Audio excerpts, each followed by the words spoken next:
A walk in Amnesia. That morning, my wife and I said our usual goodbyes. She left her second cup of tea, and she followed me to the front door. She did this every day.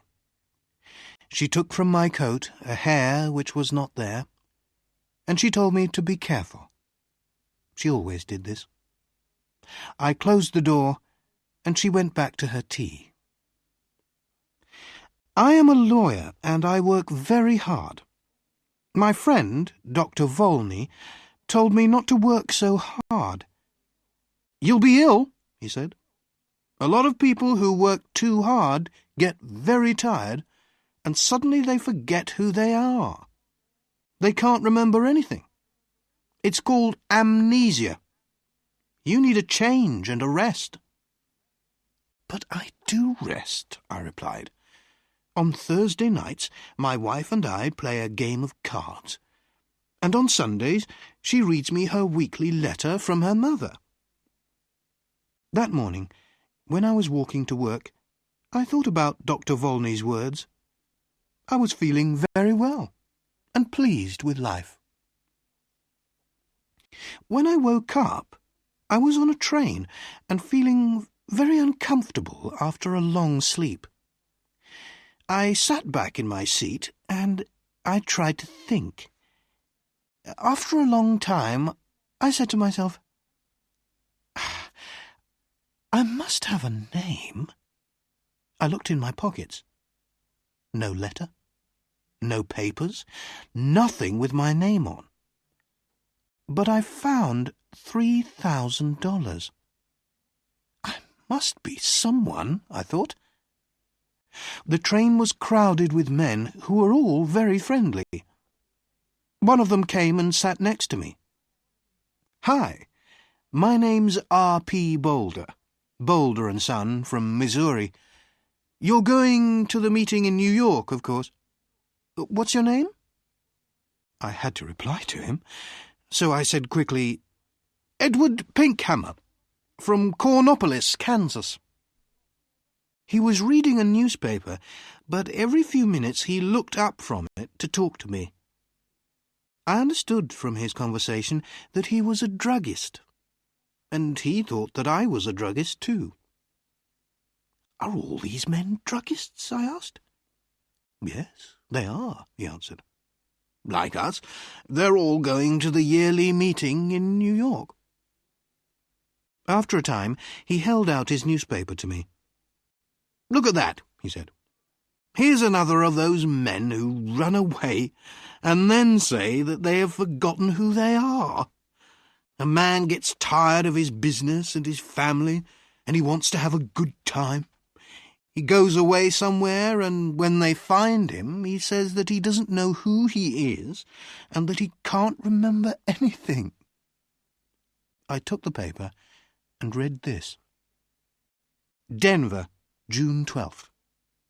Elwyn C. Bellford, an important lawyer in the town, left home 3 days ago and has not come back.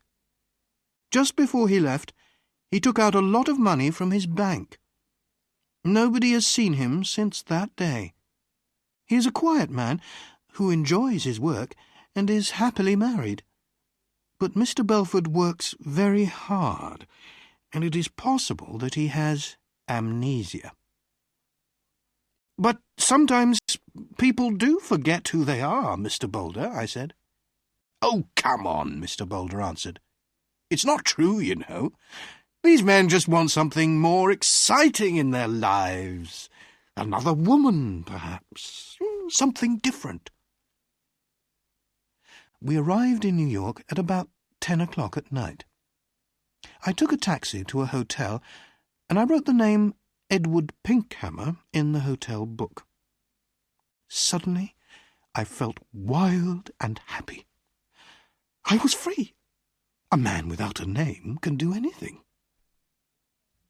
The young man behind the desk at the hotel looked at me a little strangely. I had no suitcase. "I'm here for the druggists' meeting," I said. My suitcase is lost." I took out some money and gave it to him. The next day I bought a suitcase and some clothes, and I began to live the life of Edward Pinkhammer. I didn't try to remember who or what I was. The next few days in Manhattan were wonderful. The theatres, the gardens, the music, the restaurants, the nightlife, the beautiful girls. And during this time, I learned something very important. If you want to be happy, you must be free. Sometimes I went to quiet, expensive restaurants with soft music. Sometimes I went on the river in boats full of noisy young men and their girlfriends. And then there was Broadway with its theatres and bright lights. One afternoon, I was going back into my hotel when a fat man came and stood in front of me. "Hello, Bellford," he cried loudly. "What are you doing in New York? Is Mrs. B with you?" "I'm sorry, but you're making a mistake, sir," I said coldly. "My name is Pinkhammer. Please excuse me." The man moved away in surprise, and I walked over to the desk. Behind me, the man said something about a telephone. "Give me my bill," I said to the man behind the desk, "and bring down my suitcase in half an hour." That afternoon, I moved to a quiet little hotel on Fifth Avenue.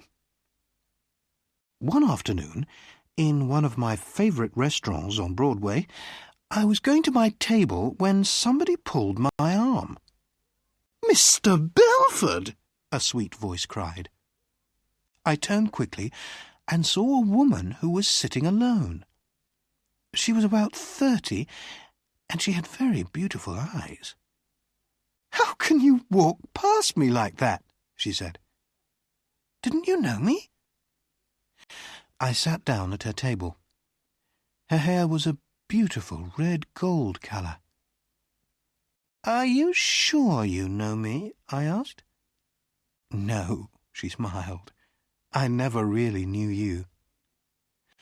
"Well, my name is Edward Pinkhammer," I said, "and I'm from Kansas." "So you haven't brought Mrs. Bellford with you, then?" she said, and she laughed. "You haven't changed much in 15 years, Elwyn." Her wonderful eyes looked carefully at my face. "No," she said quietly. "You haven't forgotten. I told you that you could never forget." "I'm sorry," I answered, "but that's the trouble. I have forgotten. I've forgotten everything." She laughed. "Did you know that I married 6 months after you did? It was in all the newspapers." She was silent for a minute. Then she looked up at me again.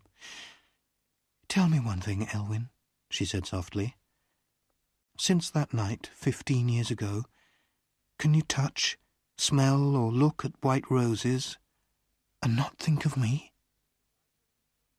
"I can only say that I don't remember any of this," I said carefully. "I'm very sorry." I tried to look away from her. She smiled and stood up to leave. Then she held out her hand to me, and I took it for a second. "Oh, yes, you remember," she said, with a sweet, unhappy smile. "Goodbye, Elwyn Bellford." That night I went to the theatre, and when I returned to my hotel, a quiet man in dark clothes was waiting for me.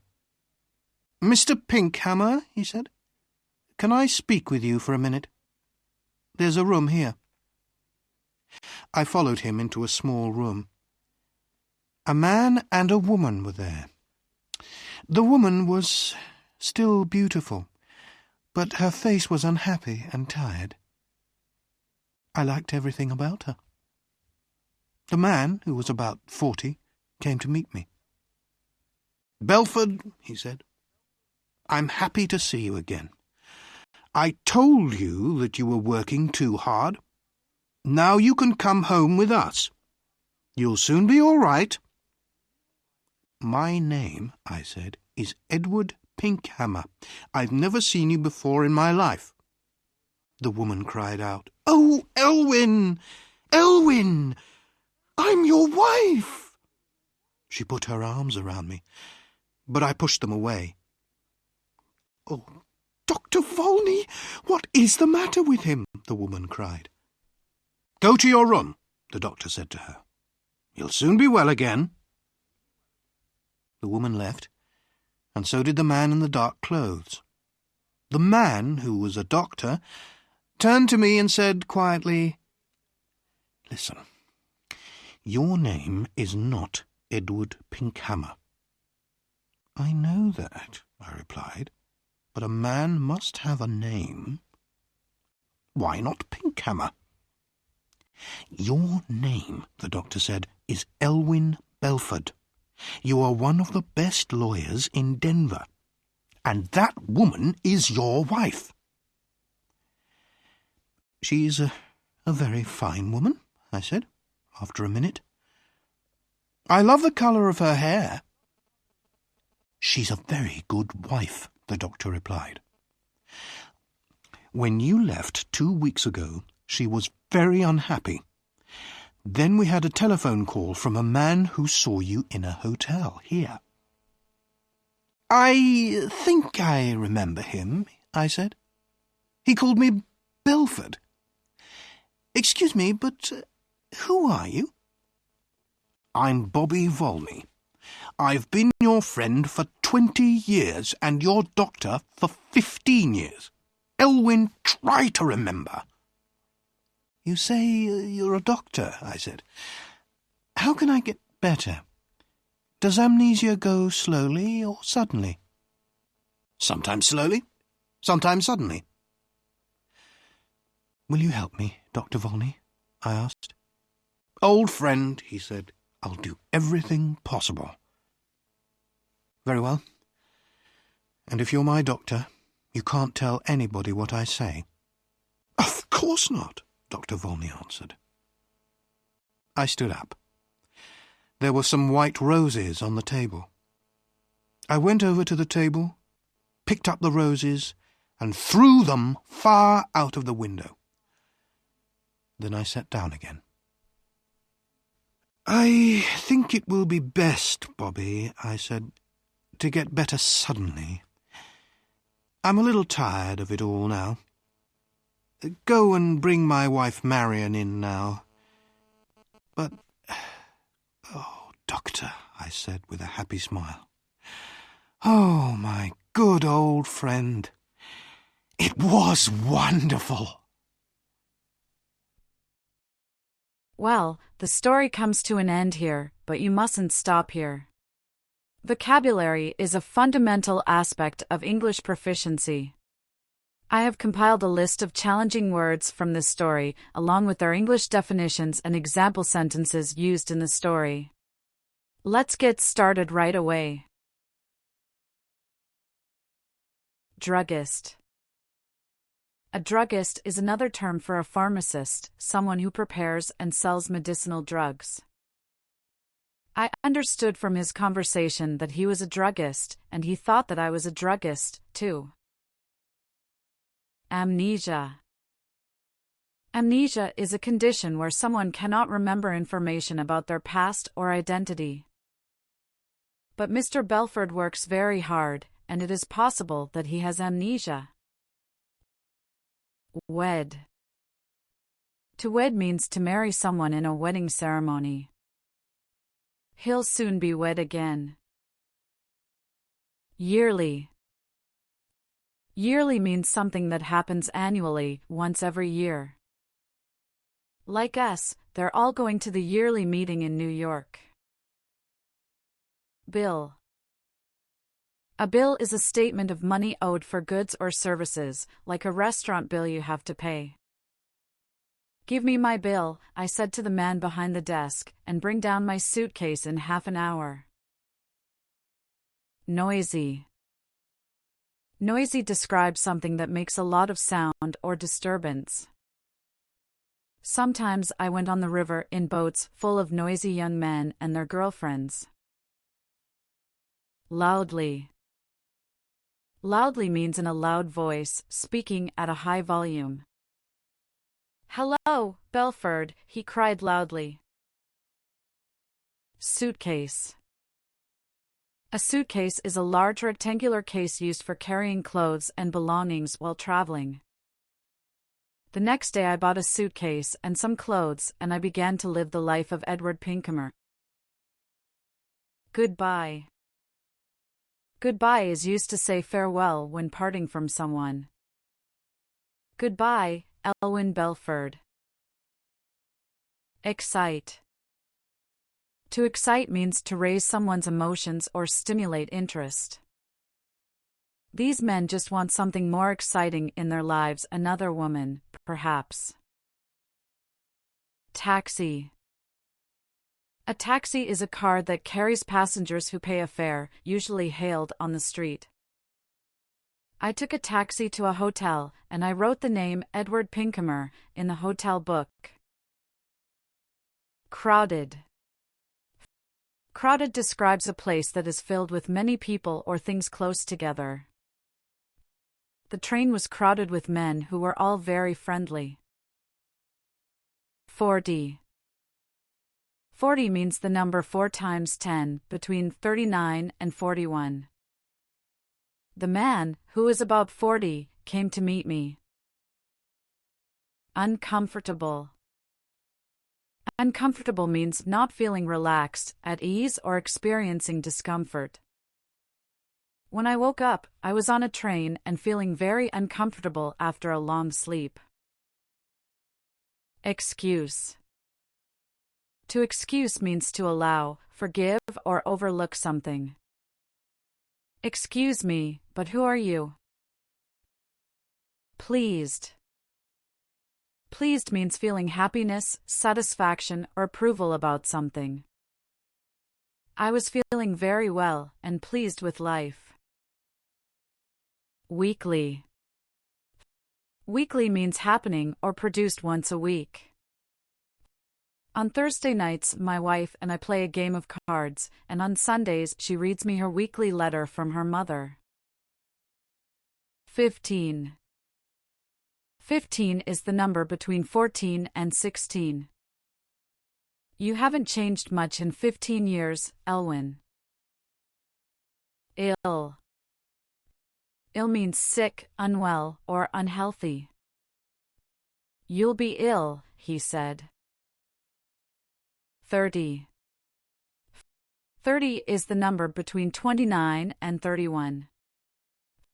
She was about 30 and she had very beautiful eyes. Friendly.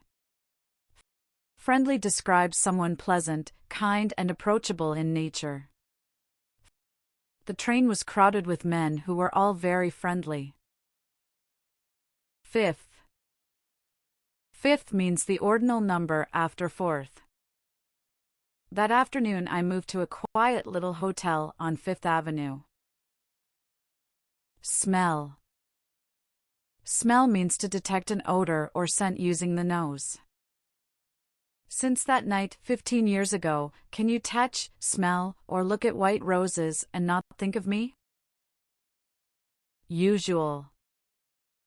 Usual means typical, normal, or customary. That morning my wife and I said our usual goodbyes. Coat. A coat is an outer garment worn over indoor clothing for warmth. She took from my coat a hair which was not there, and she told me to be careful. Hello. Hello is a greeting used when meeting someone. Hello, Bellford, he cried loudly. Reply. To reply means to respond with an answer to something said or asked. I had to reply to him, so I said quickly, Edward Pinkhammer from Cornopolis, Kansas. Tea. Tea refers to the drink made by brewing leaves in hot water. She left her second cup of tea, and she followed me to the front door. Silent. Silent means making no noise or sound. She was silent for a minute. Sir. Sir is an honorific used to address a man formally or respectfully. I'm sorry, but you're making a mistake, sir, I said coldly. 20. 20 is the number between 19 and 21. I've been your friend for 20 years, and your doctor for 15 years. Now, are you ready to test your understanding of the story? Let's see how well you were paying attention. What is the name of the main character? What is Bellford's profession? Who warned Bellford about working too hard? What condition did Dr. Volney warn could happen from overwork? What fake name did Bellford give himself when he had amnesia? Where did Bellford go when he ran away? What did Bellford enjoy doing during his time away? Who recognized Bellford in a restaurant? What did the woman leave Bellford with to remind him of their past? Who came looking for Bellford at his hotel? What did Bellford throw out the window before agreeing to return? Why do you think Bellford threw out the roses? Thank you for watching. Please take a moment to hit the like button and subscribe to my channel. Your support really motivates me to keep creating content. I appreciate you all, and I'll see you in the next video.